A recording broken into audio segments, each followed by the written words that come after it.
Boker Tov, nous sommes le 7 avril 2021. C'est l'heure du premier journal d'information en direct de Jérusalem sur Radio Kalita.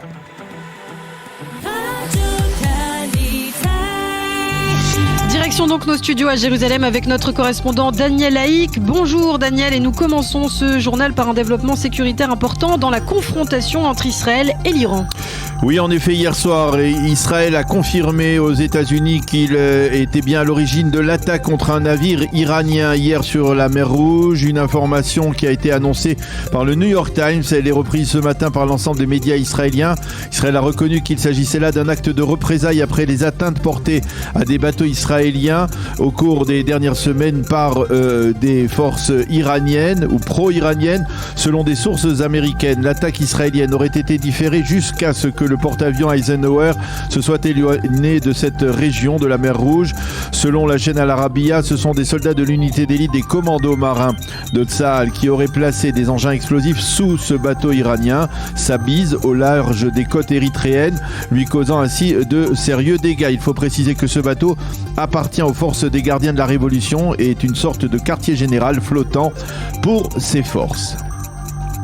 Et puis en marge de cette tension, Daniel, revenons aussi sur les derniers développements politiques en Israël. Oui, le Premier ministre israélien Binyamin Netanyahou s'entretiendra demain avec Naftali Bennett. Il devrait lui proposer de rejoindre sa coalition gouvernementale. On ne connaît pas pour l'instant la teneur de la proposition que Binyamin Netanyahou fera au président de Yamina, mais il faudra qu'elle soit particulièrement alléchante. En effet, la plupart des observateurs admettent que Naftali Bennett sent qu'il a actuellement le vent en poupe et qu'il peut faire grimper les enchères tant du côté de Binyamin Netanyahou que du côté du centre-gauche et d'Yair Lapid.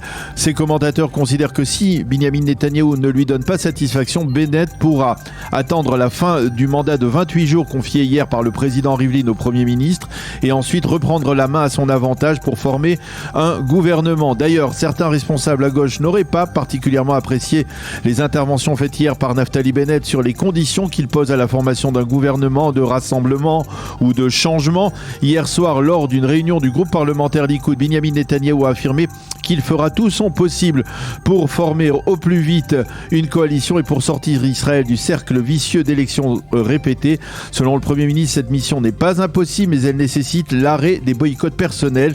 Cependant, au Likoud, certains responsables sont pessimistes et affirment que Naftali Bennett aurait déjà bouclé l'affaire avec Yair Lapid.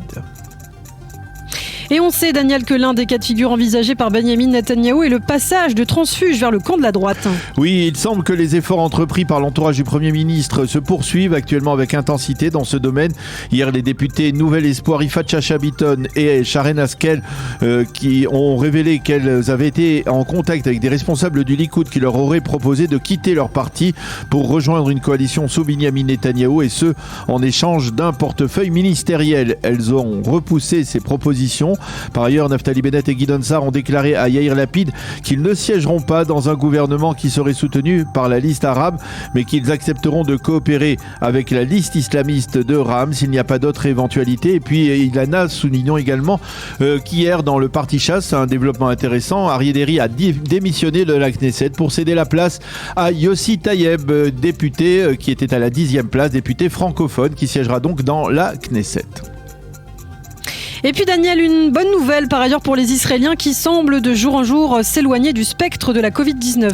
Oui, effectivement, un haut fonctionnaire du ministère de la Santé a affirmé que si la baisse actuelle dans tous les indices de l'épidémie se confirme, alors le port obligatoire du masque devrait être aboli à partir du 18 avril prochain, à l'extérieur bien entendu. Le cabinet Corona devrait également valider cette mesure ainsi que d'autres mesures d'assouplissement dès aujourd'hui.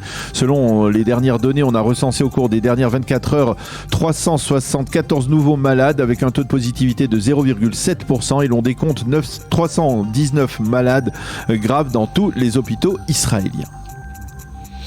Enfin, pour terminer, parmi ces mesures dont vous nous parliez à l'instant, Israël a enfin décidé d'autoriser les étrangers ayant un parent proche en Israël à entrer en territoire israélien. Oui, et c'est une information importante pour ceux qui ont des enfants ou des parents en Israël et qui ne pouvaient pas pénétrer en Israël depuis de longs mois pour les retrouver. Le cabinet Corona a autorisé à partir d'aujourd'hui ces personnes à entrer en Israël en présentant des papiers, des documents attestant le lien de parenté proche.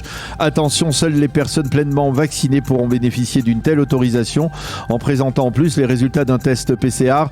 Nous reviendrons également dans nos émissions plus en détail sur ces autorisations attendues depuis de longs mois par de nombreux juifs de France, entre autres. C'est la fin de ce premier journal d'information.